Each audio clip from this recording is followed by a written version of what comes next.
Your first day in law school, in constitutional law, the very first day, they explain to you that the federal courts determine what is constitutional, not the Congress, not the president. Now, the president this week and Elon Musk and J.D. Vance, they're very unhappy that that's the way our founding fathers constructed the Constitution.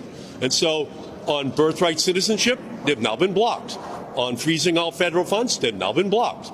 On cutting NIH funding, they've been blocked.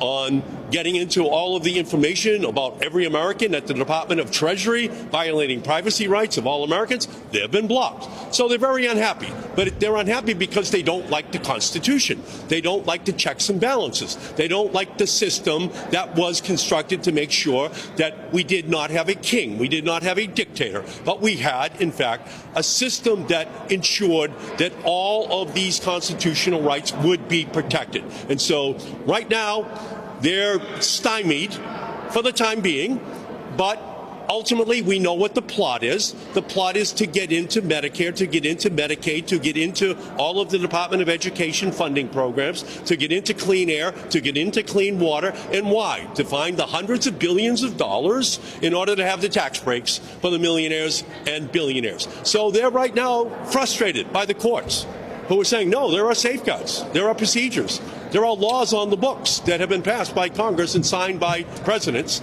that block you from doing this, Mr. President. And they're very unhappy, but they're only unhappy because the United States Constitution is blocking them from doing what is illegal and unconstitutional.